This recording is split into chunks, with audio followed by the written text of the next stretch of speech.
Fala galera, estamos aí de volta com a segunda parte do nosso tema Defesa do Consumidor e o Coronavírus, falando sobre os impactos no Código de Defesa do Consumidor e nas relações de consumo diante do coronavírus. Nós já falamos no vídeo anterior da primeira parte, tratando de vários temas super interessantes. Clica no card que vai estar aparecendo aqui para vocês se você perdeu. E deixa rodar a vinheta que eu vou dar continuidade a esse conteúdo super bacana e imperdível para vocês.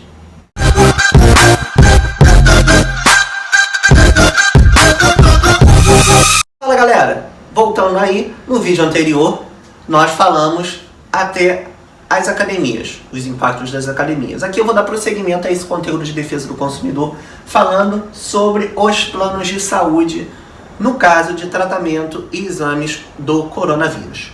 Segundo a regulamentação e resolução da ANS 456, Agência Nacional de Saúde, é de obrigação de todos os planos de saúde a realização do exame de detecção do coronavírus para aqueles pacientes, aqueles usuários de plano que possuem um plano laboratorial.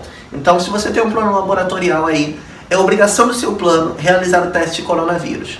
Após a realização do teste, a internação já não fica mais sob responsabilidade do plano de saúde, salvo se o seu plano de saúde for um plano hospitalar. Se é no caso de um plano hospitalar, independentemente do tipo, tá? É de direito do consumidor a realização do exame e internação. Então, caso isso não venha a ocorrer, super importante já acionar aí, procurar os seus direitos, acionar o judiciário para uma tutela de urgência aí, pedindo a internação do paciente em questão, tá bom? Então, lembre-se que você, paciente, usuário de plano de saúde, se tem um plano ambulatorial, tem garantia da realização do exame, mas não tem a garantia da internação hospitalar. Isso vai ficar a cargo do SUS ou a cargo do pagamento particular. Se você tem um plano de saúde hospitalar, é seu direito, independente do tipo do plano, a realização do exame de detecção de coronavírus e também a internação e todos os custos derivados da internação hospitalar para o tratamento da doença, tá bom? Super importante isso, resolução 456 da ANS. Se você tiver alguma dúvida, dá uma olhada nessa resolução que explica tudo direitinho lá para vocês. Avançando um pouco no conteúdo, tem a questão do seguro viagem. Todas as viagens, em regra, existe a obrigatoriedade ou a opção da contratação do seguro viagem. Esse seguro viagem visa cobrir despesas eventuais caso você fique doente na sua viagem. Super importante destacar aqui que na maioria dos contratos de seguro viagem há cláusula de exclusão contratual para pandemias, que é o caso que está acontecendo agora, certo? Então, sendo o caso de existir previsão contratual para pandemias, né, excluindo certa pandemia, há uma suspensão da cobertura do seguro viagem para o tratamento do corona. Contudo, sendo o caso da existência de cláusula extinguindo a obrigatoriedade do seguro viagem para os casos pandêmicos, há de se destacar que o paciente, o cliente, tem direito ao exame de realização de detecção do Covid-19. Após a detecção do Covid-19, esse usuário ficará em cargo do serviço público ou de outro tipo de assistência, dependendo do país que ele estiver localizado, que ele estiver viajando aí e acontecer esse tipo de problema. Por quê? Porque o seguro de viagem, ele é um contrato, e esse contrato, pelo nosso ordenamento jurídico, prevê uma análise mais restritiva aos termos do contrato, diferentemente dos planos de saúde, que ele pode ser um pouco mais elástico, tá bom? Então não deixe de prestar atenção nisso aí também. Avançando um pouquinho, a gente está vendo muito questão de aumento abusivo de preços e de serviços, principalmente a questão do álcool gel e das máscaras, né? Então, há de se destacar, primeiro, que o aumento abusivo é um ato ilícito, tá? Que o aumento abusivo pode ser considerado crime contra a economia popular.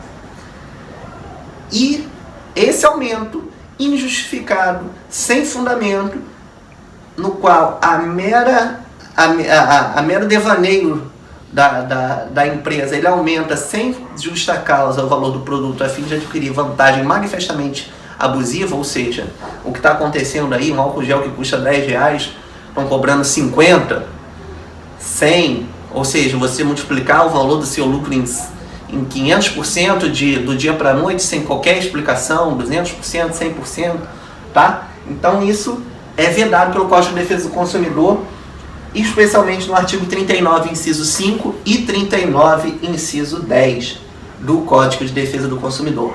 Sempre é importante dar uma olhada lá. Todos os estabelecimentos, por exemplo, aqui no Rio, por lei, tem que ter o Código de Defesa do Consumidor no estabelecimento, tá? E uma consequência para isso, para esse ato ilícito, você pode estar chamando o PROCON ou a Polícia Civil, que estão atentos a esses procedimentos abusivos por parte das empresas, tá? Pode existir possível ação para cassação do alvará de funcionamento dessa empresa e outras sanções, multas, aplicação de penas, aí vai depender do caso concreto aí, da análise individual, tá? Então é um apelo que a gente faz, porque nesse momento de fragilidade o importante é a união e o tratamento desse tipo de doença aí, que se faz prioritariamente por essas medidas paliativas, né? Porque a gente não tem um tratamento efetivo ainda para o Covid-19. Limitação de quantidade de produto. Ultimamente a gente tem visto aí na televisão os mercados anunciando que vão limitar a quantidade de produtos vendidos. Esse tema em si já existe vedação pelo Código de Defesa do Consumidor, ou seja, a empresa não pode limitar a quantidade de venda de produto ao consumidor, constituindo aí uma vantagem indevida por parte da empresa. Contudo, dado que nós estamos enfrentando um quadro pandêmico, no qual esses alimentos, né, essa questão de alimentos, de medicamentos, são questões de cunho essencial e que zelam e tutelam os bens da vida e da saúde, né, a gente pode considerar que há uma exceção ao artigo 39, inciso 2º do CDC, que prevê essa prática como abusiva, justamente porque ela está tutelando bens muito maiores do que somente a relação de consumo, ela está tutelando a vida e a saúde do consumidor. E, além disso, é de se destacar que o governo federal recentemente fez uma recomendação à ABRAS, que é a Associação Brasileira de Supermercados e Comércio, justamente solicitando de que as empresas donas de mercado e produtoras de serviços em geral, considerados essenciais, façam uma restrição de venda ao consumidor, justamente para que nenhum consumidor seja lesado, né? Porque se você compra 10 e eu não consigo comprar, vai faltar para alguém, né? Então, muito importante aqui, limitação de quantidade de produtos, apesar de ser ilícito pelo artigo 39, inciso 2º do CDC, se você abrir lá, você vai ver que é vedada essa prática. Nesse caso, dada a excepcionalidade, dado que ele zela, essa medida zela por tutelar um bem maior do que a relação de consumo, que é a vida e a saúde, ela pode estar sendo aplicada aí porque é uma regra de cunho constitucional, a tutela da vida e da saúde, tá bom? Então, muito importante estar atento a isso aqui, porque se você está lendo a letra da lei especificamente, você pode ter a ilusão de que é vedado, mas não está sendo vedado por causa porque essa questão está tutelando um bem maior, tá bom? Tratar aqui para a gente fechar o nosso tema sobre revisão e rescisão de contratos em geral. A gente sabe que o impacto do coronavírus vem afetando todos os contratos, né? Contratos de consumo por um fato superveniente. Por quê? Esse fato do coronavírus é um fato que aconteceu após a celebração de diversos contratos e que não podia ter sido premeditado ou previsto no ato da celebração deste. Então, é de se considerar que esse fato superveniente pode gerar uma alteração na base objetiva do contrato de negócio. Como assim, João? Esse contrato, por exemplo, você tem uma festa de casamento programada agora para esse mês. Esse evento não vai poder ser realizado porque aqui no caso do Rio de Janeiro nós temos um decreto que proíbe a realização de eventos, seja públicos ou privados, né, com reunião de pessoas. No caso, um casamento prevê a reunião de pessoas. Mas, para mim, não me interessa casar daqui a 3, 4, 5, 6 meses uma festa de casamento, porque eu já fui no RCPM e já consegui efetivar o casamento no âmbito civil. Então, essa festa perde o objeto, né? Eu não tenho mais interesse em prosseguir com esse contrato, porque houve uma quebra desse contrato, não motivada pelo contratante nem pelo contratado, porque é um fato que foi alheio à vontade das duas partes, né? Então, efetivamente, você tem aí um desequilíbrio nessa relação contratual. Então, Esses casos, por exemplo, esses contratos de casamento, por exemplo, tem cláusula de multa ou de impedimento. Essa multa não vai ser aplicada. Por quê? Porque não foi nenhuma das duas partes que deu causa, foi um fato alheio. Mas a empresa que prestou o serviço, de repente ela pode reter um valor a título de uma custa inicial que ela teve com esse contrato, né? A reserva do espaço ou a contratação de alguns serviços que não são reembolsáveis, mas tem que existir a conversa entre as partes. Para quê? Para que seja verificado essa questão da onerosidade dos contratos. Para quê? Para que não haja um desequilíbrio econômico-financeiro nessa relação aí. Já outras festas, por exemplo, uma festa de aniversário que estava contratada. Meu aniversário é esse mês que vem já não me interessa fazer a festa. Mas eu posso adiar essa festa aí e fazer a festa do meu próximo aniversário, do ano que vem. Eu posso deixar lá tudo marcado, tudo certinho. Então, é uma questão de análise contrato a contrato, conversa a conversa, né? Por quê?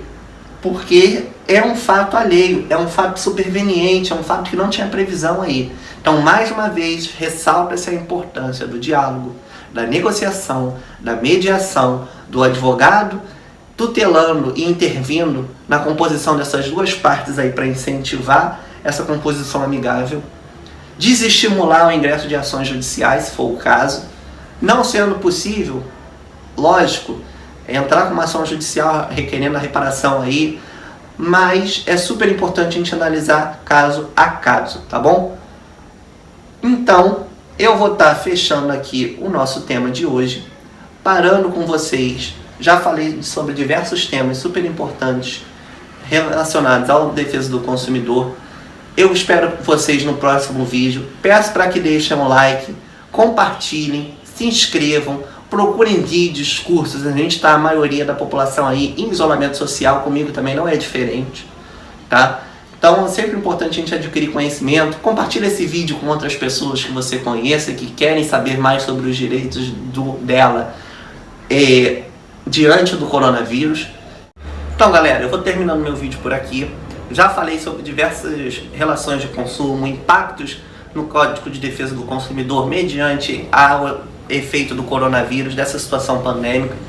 A maioria de vocês, assim como eu, está em isolamento social, então vamos buscar sempre conhecimento. Compartilhe esse vídeo com pessoas que você acha que tem interesse nesse tema, que é super bacana. A gente volta a falar também sobre o coronavírus. Se proteja, não deixe de se proteger, lavar as mãos, a utilização do álcool gel, sair de casa o mínimo possível, somente para você fazer o abastecimento da sua residência, sair somente um familiar da sua casa. A televisão está aí contribuindo muito para que a gente possa ter as melhores informações e as melhores formas de proteção. Então eu espero que vocês se cuidem, aguardo vocês no próximo vídeo que a gente vai estar gravando. Não deixe de se inscrever no nosso canal, nos acompanhe nas nossas diversas redes sociais. Nós temos o Instagram, Facebook, próprio YouTube, que provavelmente é de onde vocês estão assistindo esse vídeo, tá? Canal no Jus Brasil, minha própria página profissional. Então nós temos diversos canais de contato. Vocês podem estar me mandando mensagem também, que a gente tenta sempre responder da melhor forma possível. Eu me despeço de vocês para um próximo vídeo super bacana também. E mais uma vez reitero, se cuidem, tá bom? Um forte abraço